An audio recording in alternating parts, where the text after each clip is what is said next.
If you have heard anything about ancient Greece, it's most likely that you will have heard about Athenian democracy and about Alexander the Great, not least because of all the recent movies like Oliver Stone's Alexander.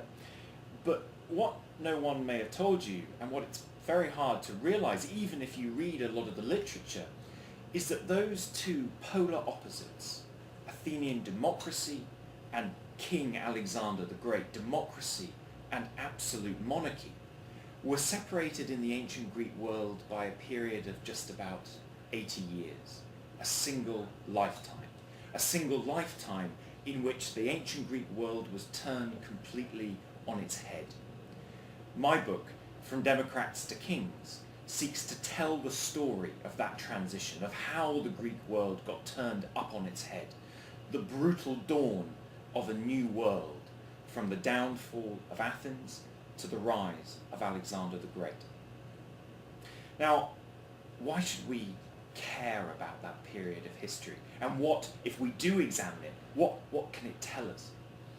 Well, first of all, it's a fascinating period of history. It lets us in on a world where we see people striving to find some sense, to understand what is going on, how they can do the best for themselves, and they're sweating those decisions. It's too often history books are written as if everything is an inevitable series of events.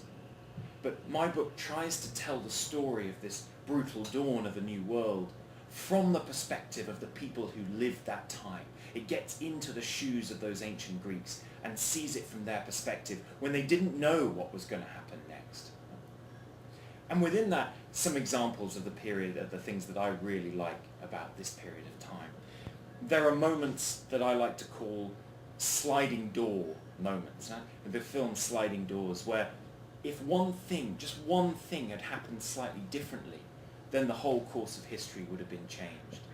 And there you need look no further than the Theban rebellion, where just one decision by a wife to give away the saddle from her husband's horse to a friend who needed it meant that her husband could not ride out that day to forewarn the people who were about to start the Theban rebellion that they may have been betrayed. And as a result, the Theban rebellion went ahead as planned and changed the course of Greek history. All thanks to that one woman who made a decision that one morning to do a favour for her neighbour. Or you can see elements also of what I like to call universal history. So in the 4th century, the Greeks used curse tablets, tablets of stone or clay on which they asked the gods to curse individuals that they didn't like or that had done some wrong to them. And what are the examples that we find most often in these curses? Well, it's questions of love and betrayal. A woman has been jilted by a man and she curses him that he may never more find the love of another woman. How things have not changed at all over 2,500 years. And then finally you get the personalities. There are some incredible personalities, individual characters in this period of history that make this book and this history so exciting. A few examples.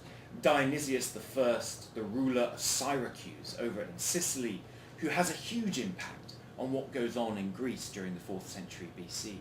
He is an incredibly controlling ruler, so controlling, so fearful for his life, that even his wife has to come to bed every night naked, just in case she's hiding a dagger underneath her nightie that might be used to kill him. And his bedroom was surrounded by a moat with a small drawbridge that he could pull up every night so that no one could get close to him to kill him in the night without having to splash through the water.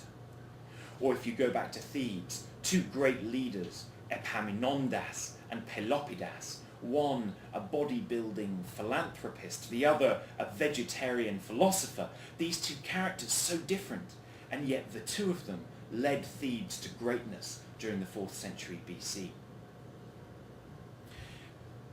But I think the idea that this period of history is a fascinating one is only the first stage in thinking about why we should care in the 21st century about ancient Greece.